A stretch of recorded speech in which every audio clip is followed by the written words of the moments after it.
Hey guys, so we're gonna get into my 2024 TBR. Now, obviously, I'm gonna read like more books than these in 2024, but these are just the ones I know that I want to read right now, or that that have been on my TBR, either physical or online, like an audiobook or a ebook or whatever, that have been on my TBR for a while that I want to read.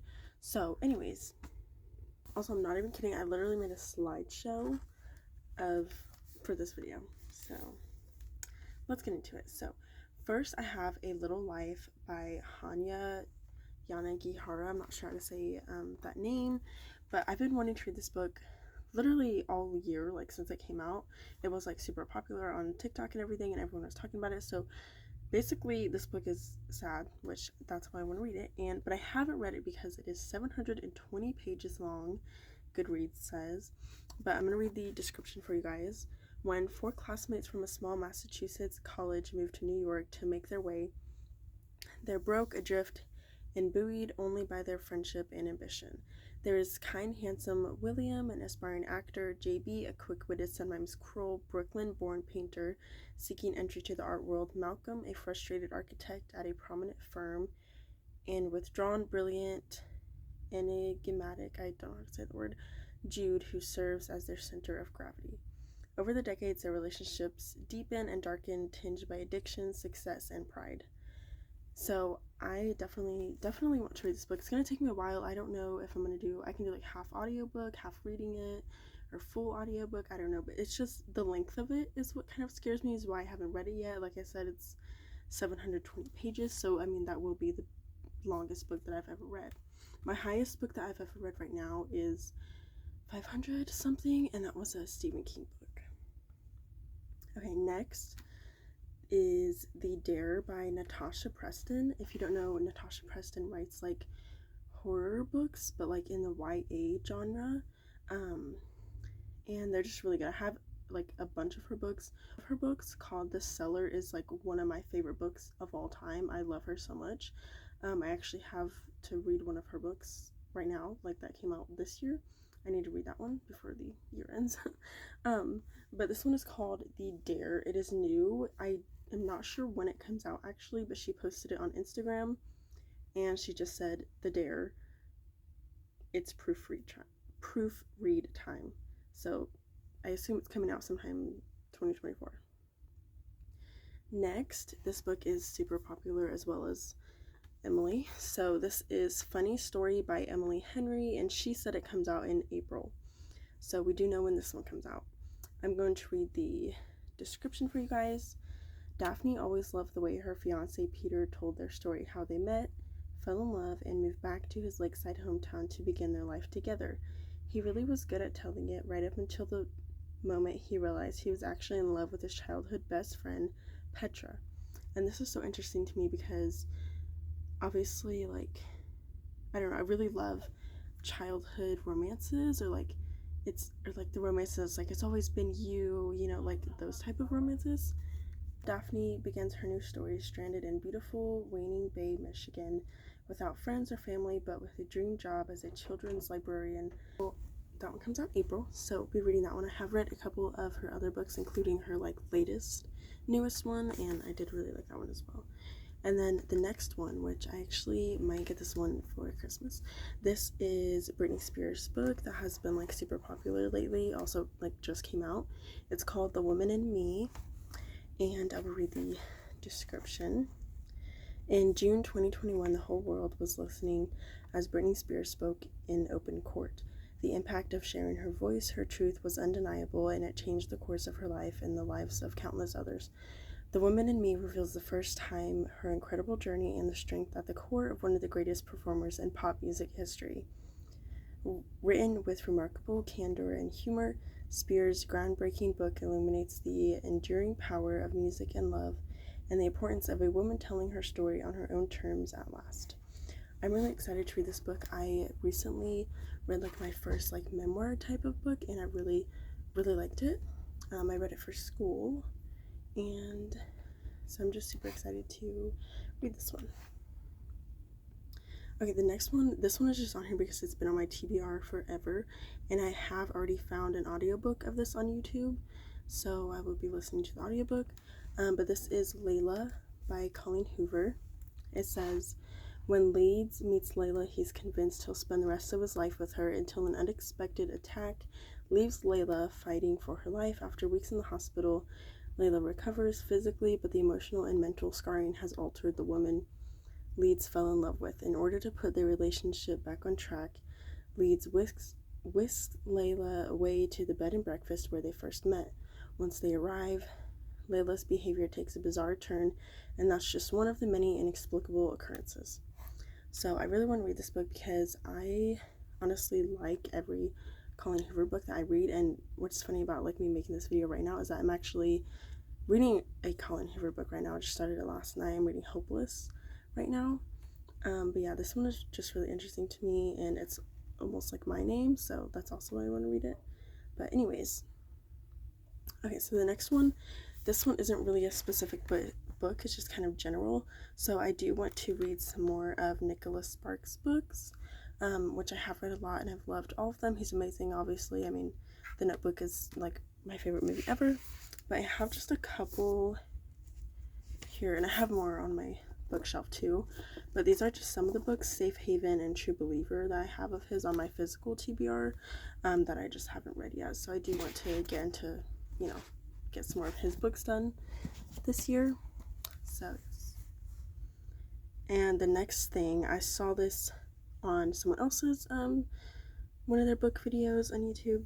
So this is The Housemaid by Frida McFadden, and I first looked into this book because recently, a couple months ago, I guess, I read my first book by Frida McFadden called Never Lie, and it's really good. It's definitely going to be higher up in my top 10 books for this year, but this one is called The Housemaid, and it says, "Welcome to the family," Nina Winchester says as I shake her elegant manicured hand. I smile politely, gazing around the marble hallway. Working here is my last chance to start fresh. I can pretend to be whoever I like, but I'll soon learn that the Winchester secrets are far more dangerous than my own. Every day I clean the Winchesters' beautiful house top to bottom. I collect their daughter from school, and I cook a delicious meal for the whole family before heading up to eat alone in my tiny room on the top floor. I try to ignore how Nina makes a mess, just to watch me clean it up, how she tells strange lies about her own daughter, and how her husband Andrew seems more broken every day.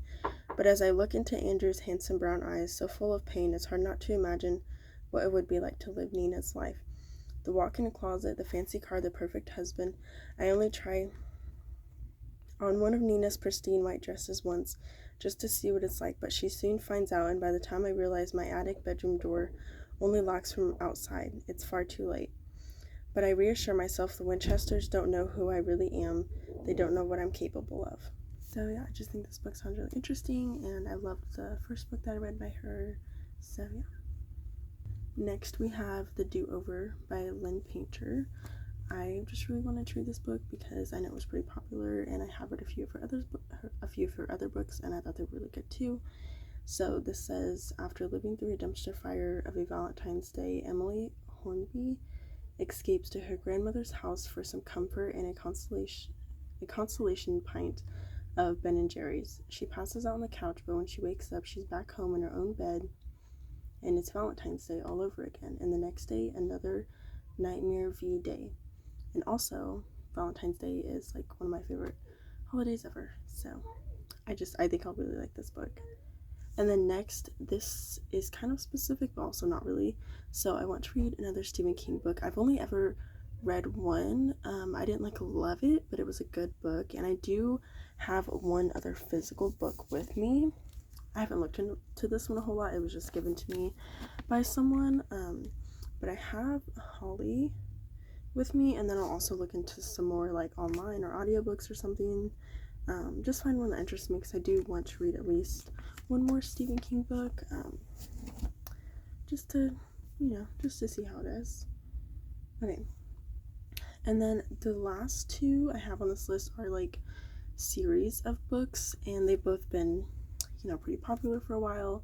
So the first one is the Love and Gelato series, which includes the book Love and Gelato, and then Love and Luck, Love and Olives, And then I don't know if this is really part of the series, but this is Love and Other Detours.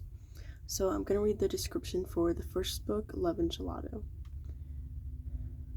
Lena's spending the summer in Tuscany, I'm not sure how to say that, but she isn't in the mood for Italy's famous sunshine and fairy tale landscape. She's only there because it was her mother's dying wish that she get to know her father, but what kind of father isn't around for 16 years?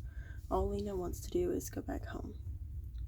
But then she is given a journal that her mom had kept when she lived in Italy. Suddenly, Lena's uncovering a magical world of secret romances, art, and hidden bakeries. Does it say bakeries? A world that inspires her, along with the ever-so-charming Wren, to follow in her mother's footsteps and unearth a secret that has been kept for far too long. It's a secret that will change everything she knew about her mother, her father, and even herself. People come to Italy for love and gelato, someone tells her, but sometimes they discover much more. And this is 386 pages. So, books sound really good, and also just like the covers of them is like super cute, and they've been popular for so long. I just haven't read them all yet. So yeah, I definitely want to get into these next year, or at least like read the first one. Okay, and then the next series, these have also been popular for a while. I just haven't read them because I haven't had the time, I guess. But this is The Things We Never Got Over series by Lucy Score. So this includes 3 books: Things We Never Got Over, Things We Hide from the Light, and Things We Left Behind. Okay, and so I'm going to read the description for the first book, Things We Never Got Over. Naomi wasn't just running away from her wedding, she was riding into the rescue of her estranged twin to Knockemount, Virginia, a rough around the edges town where disputes are settled the old-fashioned way, with fists and beer usually in that order. Too bad for Naomi, her evil twin hasn't changed at all. After helping herself to Naomi's car and cash, Tina leaves her with something unexpected.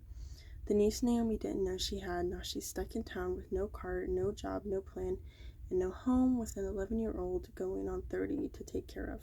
There's a reason Knox doesn't do complications or high-maintenance women, especially not the romantic ones. But since Naomi's life imploded right in front of him, the least he can do is help her out of her jam.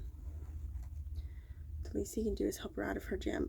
And just as soon as she stops getting into new trouble, he can leave her alone and get back to his peaceful, solitary life. At least that's the plan, until the trouble turns to real danger. Okay, and so that's the series, Things We Never Got Over. Also, with these books, the covers are so pretty, and I just love the colors and everything. So I do really want to read these 2. Maybe I can find them. I haven't looked for these anywhere, or like an audiobook or anything, but I know they're really popular, so they'll be somewhere. But anyways, that is all of my books that I want to read in 2024. Obviously, like I said at the beginning, there will be more and everything. Also, if you guys have any recommendations, or you know of any new books coming out in 2024 that are like related to the ones I have said, so you know what kind of books I like. Okay, and that'll be all for this video. Thank you guys so much for watching my 2024 TBR, and I will see you next time. Bye.